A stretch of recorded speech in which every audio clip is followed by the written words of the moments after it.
नारद संचार के ज्योतिष संवाद कार्यक्रम में सभी दर्शकों का स्वागत है और अनिल जैन का प्यार भरा नमस्कार। जैसा आप जानते हैं कि आज इतवार का दिन सुबह 10 बजे मुझे बहुत अच्छा लग रहा है आपके सामने दोबारा से उपस्थित होने में।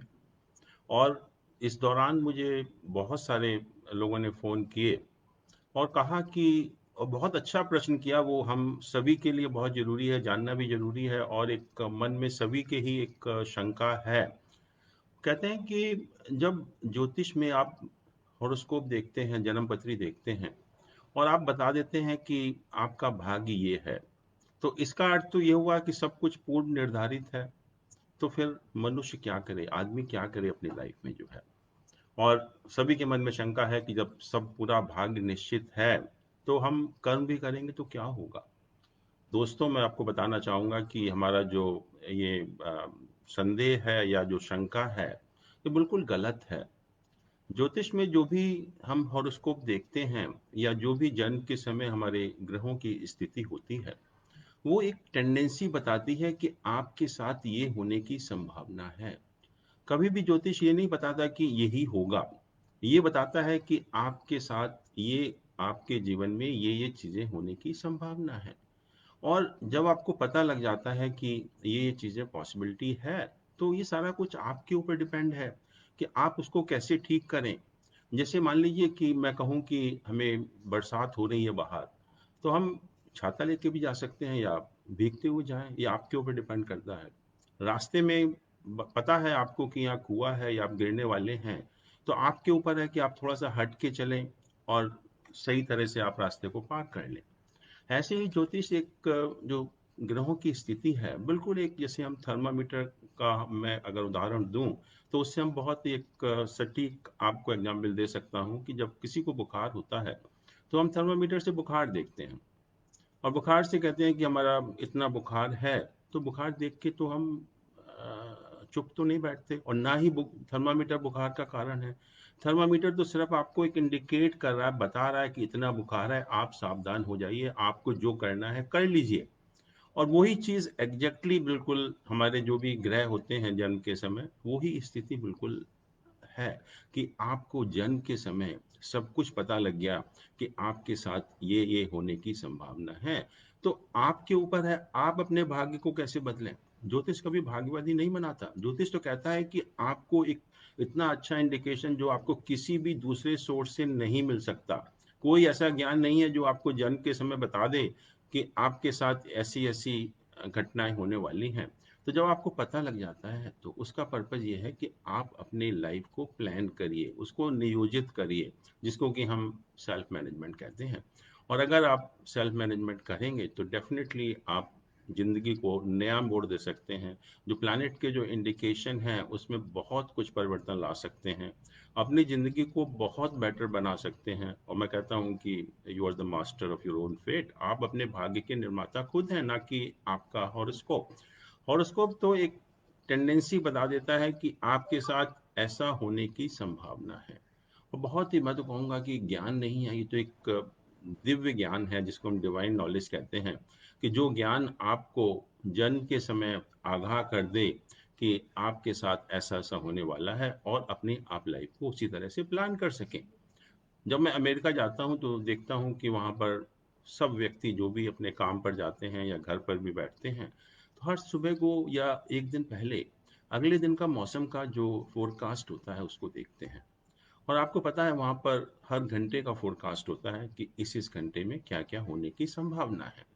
और हर व्यक्ति, कोई भी हो, काम पर जाए या ना भी जाए, वो अगले दिन को उसी तरह से प्लान करते हैं कि इस टाइम बारिश होनी है, इस टाइम तूफान आना है या इस टाइम ऐसा होना है, तो हम उस हिसाब से काम करें। और इतना सुनियोजित तरीके से अपने जीवन को, अपने दिन को वो जी लेते हैं कि हर काम उनका पूरा हो जाता है, कोई भी समस्या नहीं होती। ऐसे नहीं होता कि हमने फोरकास्ट देखा कि पानी बरस रहा है तो अब देखिए किस टाइम पानी नहीं बरस रहा। ऐसे ही ग्रहों की स्थिति है कि आप देखिए कौन सा टाइम आपका अच्छा है, कौन सा टाइम खराब है। अच्छा टाइम है तो उसको आप पूरा उसका इस्तेमाल करिए, उसमें जो भी आप रिस्क ले सकते हैं, नया काम शुरू कर सकते हैं या कोई भी आप अच्छा काम करना चाहें तो कर सकते हैं। और बुरा टाइम है, उसको पता लग गया आपको कि आप इन्वेस्टमेंट करेंगे आपको लॉस होगा, या कोई भी ऐसा काम करेंगे रिस्क लेंगे तो आपको लॉस हो सकता है, तो उसको अवॉइड करिए। अवॉइड हम क्यों नहीं कर सकते? और इस तरह से जो प्लैनेट की स्थिति है, ज्योतिष कभी आपको भाग्यवादी नहीं बनाता। ये तो कहता है कि आप अच्छे कर्म करिए, और ज्योतिष पूरा का पूरा थ्योरी ऑफ कर्मा के ऊपर बेस्ड है कि जो भी हम कर्म करेंगे उसी का हमें वही रिजल्ट मिलेगा।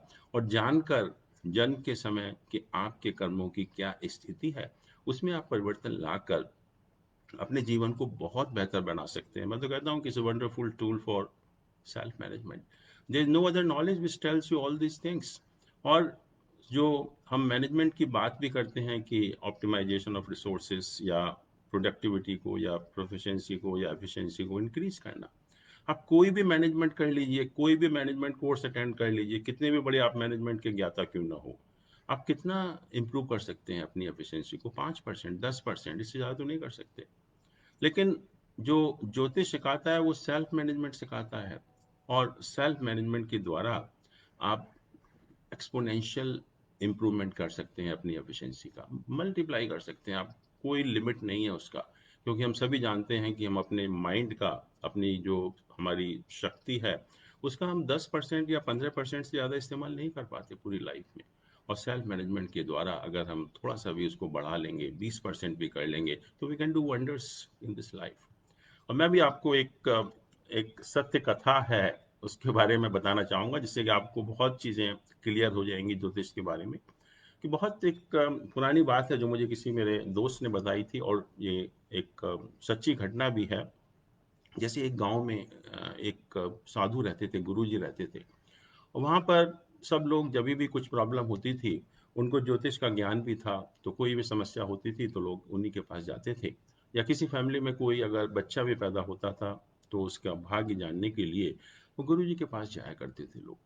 ऐसे ही एक परिवार में एक बच्चे का जन्म हुआ, और जैसी प्रथा थी कि आप अपना उसका डिटेल लेकर वो गुरु जी के पास गए, उसके फादर जो है। और गुरु जी ने हॉरोस्कोप देखा। हॉरोस्कोप देखकर उनके हवा बिल्कुल, चिंताएं इतनी बढ़ गई, उनके चेहरे की चिंताएं देखने लायक थी। और उसके पिता ने पूछा बच्चे के कि क्या गुरुजी, क्या हुआ, आप इतने चिंतित क्यों हो गए हो? उसने कहा कि गुरुजी ने कि मैं आपको बताना चाहता हूँ कि इस बच्चे का भाग्य बहुत खराब है। ये बच्चा तो बहुत बड़ा कोई क्रिमिनल बनेगा, लोगों के पेट पर चाकू चलाएगा। और मैं तो कुछ कह नहीं सकता कि इसका भाग्य वाकई में बहुत खराब है, और आपके घर में जिस बच्चे ने जन्म लिया है वो आपके लिए बिल्कुल कलंक का कारण बनेगा। और जैसे ही पिताजी ने सुना तो बहुत चिंता हुई, क्या करें क्या ना करें, बहुत विचार विमर्श हुआ घर पर जो है। फिर लोगों ने डिसाइड किया कि ऐसे बच्चे को अपने पास रखना शायद ठीक नहीं होगा, जो परिवार के कलंक का कारण बने। तो उन्होंने क्या किया परिवार ने, कि वो बच्चे को गुरुजी के पास छोड़कर और कहीं और दूर जगह चले गए, जिससे कि बच्चे के पास ना रहेंगे, ना उससे कोई प्रेम होगा। और काफ़ी दिन ऐसे ही चलता रहा, उन्होंने कोई बच्चे की परवाह भी नहीं की कि क्या हो रहा है क्या नहीं हो रहा। और करीब जब 25-30 साल हो गए उस घटना को, उसके बाद उनका चक्कर लगा उस गांव की तरफ जहां वो अपने बच्चे को छोड़कर गए थे। वहां पर दोबारा से उनका आना हुआ, और आए तो देखा वहां पर बहुत परिवर्तन हो गया है गांव के अंदर जो है। और गुरुजी वही हैं, और उन्होंने बहुत बड़ा एक आश्रम बना लिया है वहां पर, और बहुत ही एक अच्छा एनजीओ टाइप का या चैरिटेबल काम कर रहे हैं। और वहां पर एक हॉस्पिटल भी है, स्कूल भी हैं, और भी बहुत सारी चैरिटेबल काम हो रहे हैं वहां पर। तो गुरुजी से मिलने पहुंचे, और गुरुजी ने उनको बैठाया और उनसे बातचीत की। फिर गुरुजी ने कहा कि एक किसी को कहा कि उन डॉक्टर साहब को यहाँ बुलाइए। वो डॉक्टर साहब आए वहाँ पर जो है। और फिर गुरुजी ने कहा उन माँ बाप से कि आप इनको पहचानते हैं? बोले नहीं, हम तो नहीं जानते इनको जो है। तो गुरुजी ने कहा कि ये वही है जो आप अपने बच्चे को छोड़कर गए थे, वो यही बच्चा है यहाँ पर जो है। उनको बहुत गुस्सा आया माँ बाप को, गुरुजी आपने हमारे साथ क्या किया, आपने तो हमारे साथ बहुत बड़ा धोखा किया है। और ये बच्चा तो डॉक्टर बन गया, और आपने कहा था कि ये तो बहुत बड़ा क्रिमिनल बनेगा। तो गुरुजी ने कहा कि सही है, ज्योतिष में यही पता था, जो जन्म कुंडली थी उसमें यही इंडिकेशन था कि ऐसा ही होने वाला है, दूसरों के पेट पर चाकू चलाएगा। हमने क्या किया, हमने इसका सिर्फ एनवायरनमेंट चेंज करके पूरा का पूरा शुरू से ही जब एक एनवायरनमेंट पूरा का पूरा चेंज कर दिया, तो उसकी जो टेंडेंसी थी वो नेगेटिव की जगह पॉजिटिव हो गई है। और वही काम वही कर रहा है अभी भी दूसरों के पेट पर चाकू चला रहा है। अंतर सिर्फ इतना ही है कि जीवन लेने के लिए नहीं बल्कि जीवन देने के लिए है। तो ये है जो ज्योतिष कर सकता है, अगर हम इसका सही तरह से इस्तेमाल करें और जो भी प्लैनेट की पोजीशन है उसको अगर हम देख लें थोड़ा सा भी जो है जन्म के समय, और जीवन में बहुत सारे मोड़ ला सकते हैं। और सबसे जैसे छोटा सा एक मैं उदाहरण भी दूं कि लोग किसी को शराब पीने की आदत होती है, तो हम क्या कहते हैं, कंपनी चेंज कर दो इसकी और ऐसी कंपनी में रखो जहां लोग शराब ना पीते हो, तो अपने आप शराब पीने की आदत छूट जाएगी।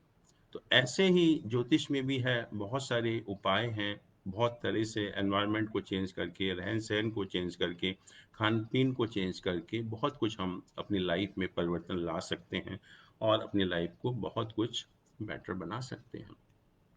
जैसे मान लीजिए किसी का सूर्य जो है बहुत ज़्यादा एफ्लिक्टेड है और हमें पता है कि इस व्यक्ति को हार्ट प्रॉब्लम होने की टेंडेंसी है। जैसे मैंने कहा कि ये आपको बचपन में ही पता लग जाता है कि सन जो है हमारा हार्ट को रिप्रेजेंट करता है, दिल को रिप्रेजेंट करता है।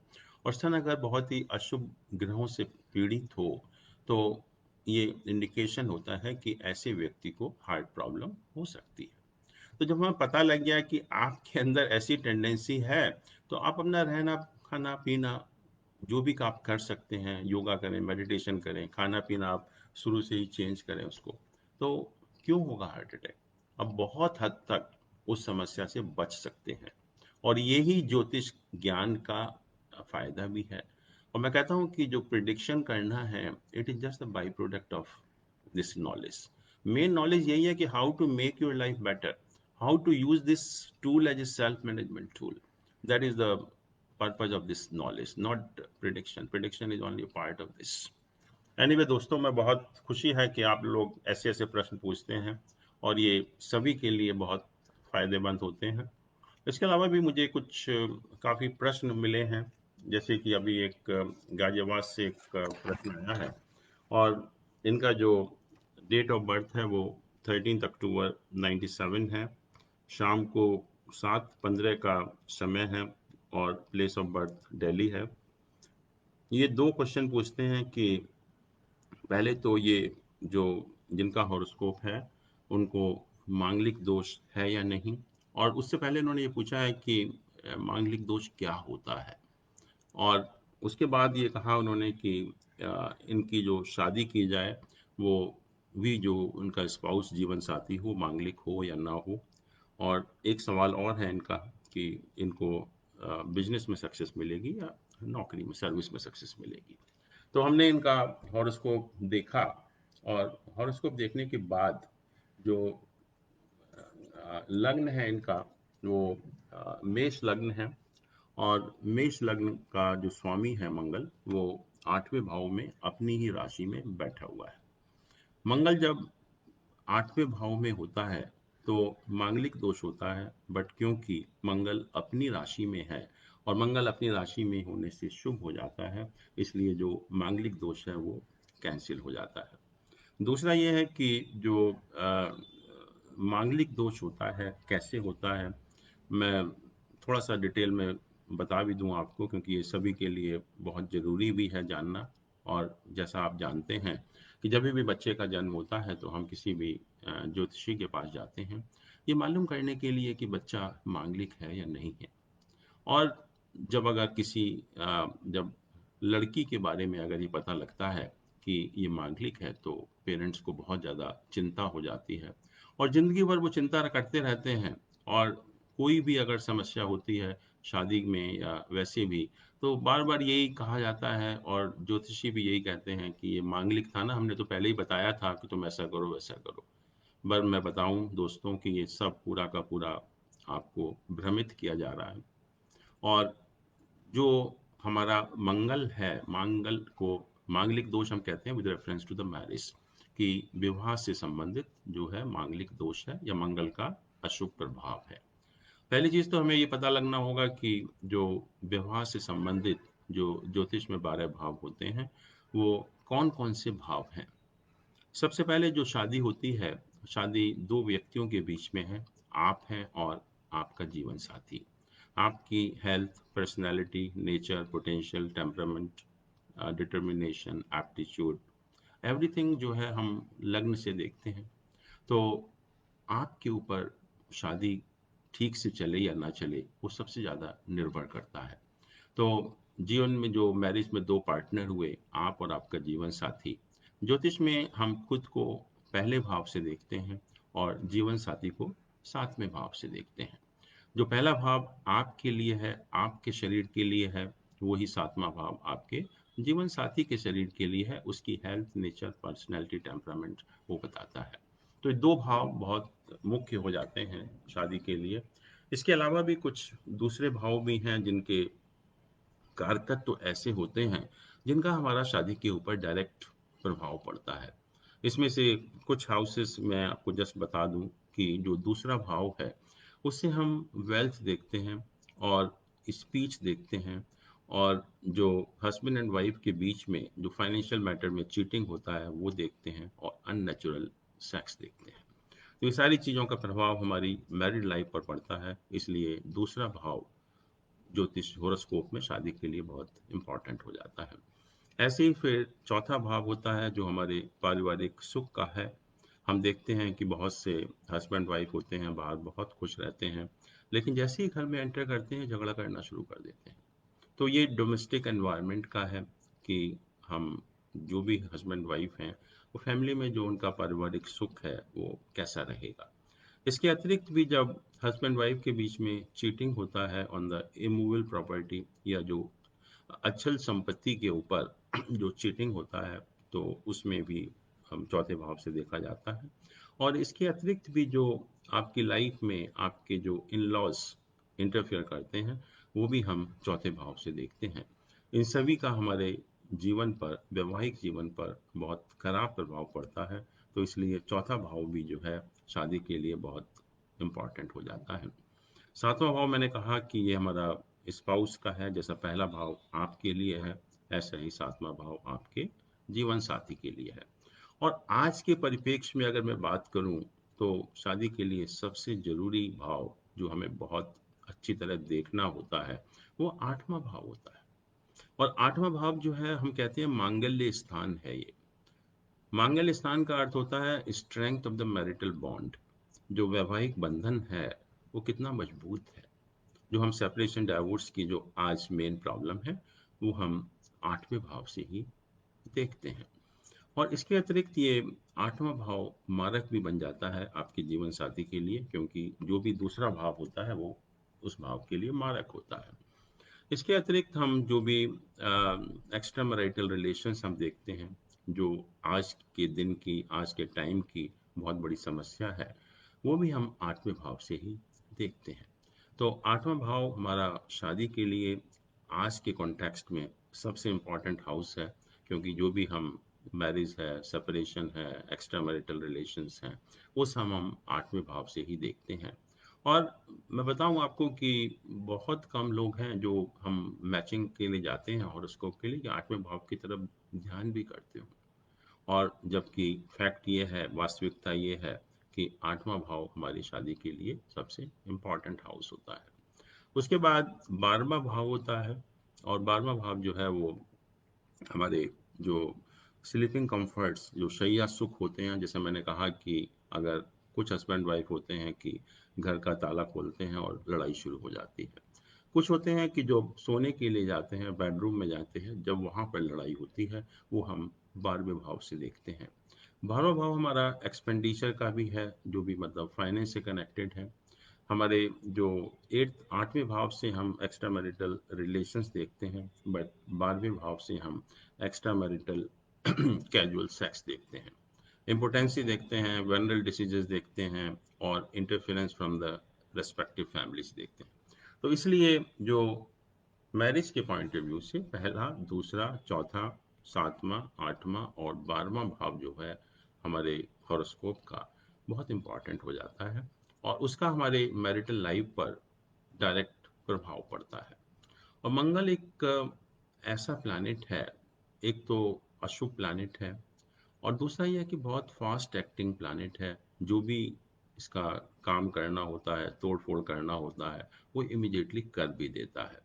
बहुत से लोग पूछते भी हैं कि आपने मंगल को ही क्यों कंसिडर किया, और भी तो अशुभ ग्रह हैं, शनि उससे भी ज़्यादा अशुभ ग्रह है, पर शनि को तो हम कंसिडर नहीं करते। राहु केतु उससे भी ज़्यादा खराब हैं, उनको भी हम मांगलिक या इस तरह के दोष के लिए हम कंसिडर नहीं करते हैं। उसके कुछ रीज़न हैं।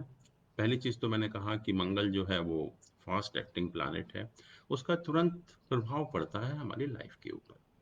दूसरा जो मंगल का, देखिए मैरिज का जो शादी का मुख्य उद्देश्य क्या है? शादी का मुख्य उद्देश्य है संतान उत्पत्ति, reproduction, and that is I think the only purpose of marriage. और मंगल जो है एक ऐसा ग्रह है कि जिसकी ब्लेसिंग के बिना संतान उत्पत्ति नहीं हो सकती। आप देखते हैं कि जो फीमेल में, महिलाओं में जो मेंस्ट्रुएशन साइकिल होता है, वो मंगल और चंद्र के जो आपस में कॉम्बिनेशन होता है उसके थ्रू होता है। मंगल हमारे ब्लड का भी कारक है, और मेल्स में भी, जो पुरुषों में भी जो सीमेन बनता है, that is also because of Mars. और मार्स एक ऐसा प्लैनेट बन जाता है दोनों के केस में, मेल और फीमेल के केस में, जो संतान उत्पत्ति में उसका मेन रोल होता है, या मंगल की ब्लेसिंग के बिना संतान उत्पत्ति नहीं हो सकती। तो इसीलिए मंगल को शादी के लिए बहुत इंपॉर्टेंट प्लैनेट माना, क्योंकि शादी का जो मुख्य उद्देश्य है वो संतान उत्पत्ति ही है। और कहा कि शनि को, राहु केतु को कंसिडर हमने क्यों नहीं किया? शनि दोष भी हम कह सकते थे, राहु दोष भी कह सकते थे, लेकिन नहीं किया हमने, क्योंकि जो बाकी प्लैनेट हैं वो स्लो एक्टिंग प्लैनेट हैं, उनका प्रभाव बहुत धीरे धीरे होता है, हमको शायद उसका पता भी नहीं चलता। लेकिन मंगल का जो प्रभाव होता है वो इमीडिएट होता है, और एकदम से जो जो भी मतलब उसका बुरा प्रभाव पड़ना होता है वो तुरंत शादी में पड़ जाता है। इसके बाद जो मैंने कहा कि जो शादी से कनेक्टेड भाव हैं 1 2 4 7 8 12, तो इसका मतलब मंगल जब इन स्थानों में होता है तो हम कहते हैं कि आप मांगलिक दोष से पीड़ित हैं, मांगलिक दोष से पीड़ित हैं। अब क्वेश्चन ये आता है, और शायद पता नहीं कितने लोग जानते भी हैं, कि जब हम इन भावों की गणना करते हैं तो हम लग्न से ही नहीं करते, हम इन भावों की गणना जो है वो चंद्रमा से भी करते हैं और शुक्र से भी करते हैं। चंद्रमा हमारे मन का कारक है, शुक्र हमारे सेक्सुअल ऑर्गन्स हैं। तो इन भावों की गणना चंद लग्न से भी की जाती है, चंद्रमा से भी की जाती है, और शुक्र से भी की जाती है। और आपको शायद ताज्जुब होगा ये जानकर कि मांगलिक दोष सबसे खराब शुक्र से माना गया, उससे कम खराब चंद्रमा से माना गया, और सबसे कम खराब लग्न से माना गया। और वास्तविकता तो ये है कि जितने भी हम लोग, क्योंकि सॉफ्टवेयर अवेलेबल हैं, और बहुत से लोग हम में से ये एस्ट्रोलॉजर के पास जाने की ज़रूरत भी नहीं समझते, क्योंकि सॉफ्टवेयर से देख लेते हैं वो। और कितने सॉफ्टवेयर जो बताते हैं कि ये मांगलिक दोष लग्न से भी है या चंद्रमा से भी है, शुक्र से है, मुझे तो बहुत संदेह है, क्योंकि मैंने ज़्यादातर देखा है कि वो सिर्फ लग्न से ही बताते हैं, और चंद्रमा और शुक्र से बताते भी नहीं है। और वास्तविकता यह है कि जो शुक्र से मांगलिक दोष सबसे खराब होता है, चंद्रमा उससे खराब, और लग्न उससे भी खराब, उससे कम खराब होता है। तो जब भी जो मंगल इन भावों में होता है, लग्न से, चंद्र से और शुक्र से, तब हम कहते हैं कि व्यक्ति मांगलिक दोष से प्रभावित है। और मंगल, मैंने कहा कि जरूरी नहीं है कि अशुभ ही हो, कुछ केसेस में शुभ भी हो जाता है, जैसे अपने जब राशि में होता है, उच्च का होता है, या किसी भी जुपिटर वगैरह के साथ एसोसिएटेड होता है, नवांश चार्ट में वर्गोत्तम हो जाता है, तो उस केसेस में हम जो है इसको कह देते हैं कि जो मांगलिक दोष है वो नलिफाई हो जाता है। जैसे मैंने कहा कि इन भावों की गणना हम लग्न से भी करते हैं, मून से भी करते हैं, और वीनस से भी करते हैं। और दोस्तों, मैं बताना चाहूंगा कि आप देखिए, I have yet to see a person who is not covered in the definition of manglik dosh. ऐसा कोई भी व्यक्ति नहीं है जो मांगलिक दोष की डेफिनेशन में ना आता हो। और ये कहना कि ये मांगलिक है, वो मांगलिक है, ये नहीं है, वो नहीं है, ये सब आपको भ्रमित किया जा रहा है। हर व्यक्ति जो इस पृथ्वी पर है मांगलिक दोष से प्रभावित है, और हम इसी चिंता में लगे रहते हैं कि मांगलिक से शादी करें या नॉन मांगलिक से शादी करें। मुझे नहीं लगता उसका कोई प्रभाव होने वाला है। और ज्योतिष शास्त्र में ऐसे बहुत सारे कॉम्बिनेशंस दिए हुए हैं कि जिनके कारण ये मांगलिक दोष नलीफाई भी हो जाता है। और अगर आप उन कॉम्बिनेशंस को देखें तो मैं कहूँगा, और ये आपको वास्तविकता बता रहा हूँ, शायद आपको किसी को पता भी नहीं होगा और शायद लोगों इससे नाराज भी हों मुझसे जो है, कि उन अगर हम कॉम्बिनेशंस को अप्लाई करेंगे तो हर व्यक्ति उन कॉम्बिनेशन से मांगलिक दोष नलीफाई भी हो जाता है। तो इसका अर्थ ये हुआ कि मांगलिक दोष है और नहीं भी है। तो ये क्या है? सिर्फ एक लोगों को भ्रमित करने का साधन है, इसके अतिरिक्त तो और कुछ नहीं है। तो आपको समझना पड़ेगा कि जो मांगलिक दोष है उससे कोई ऐसी परेशान होने वाली बात नहीं है, और सभी मांगलिक दोष से प्रभावित हैं।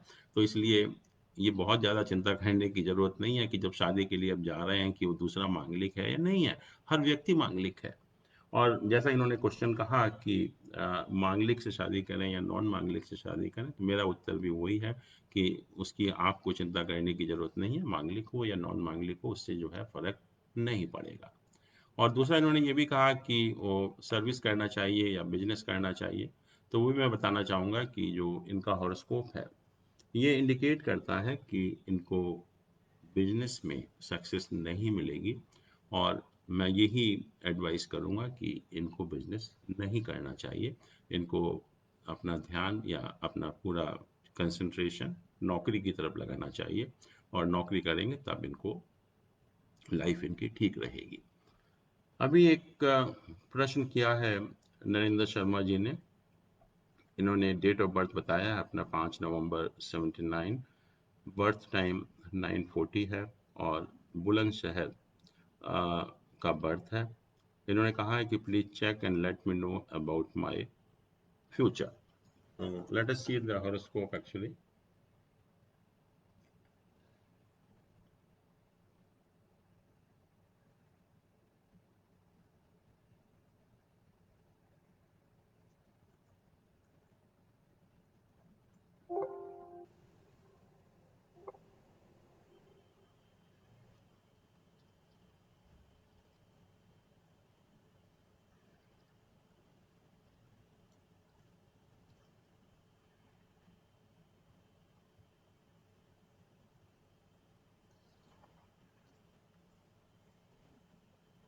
नरेंद्र शर्मा जी, आपका जो लग्न है वो स्कॉर्पियो या वृश्चिक लग्न है, जिसका स्वामी भाग्य स्थान में बैठा हुआ है।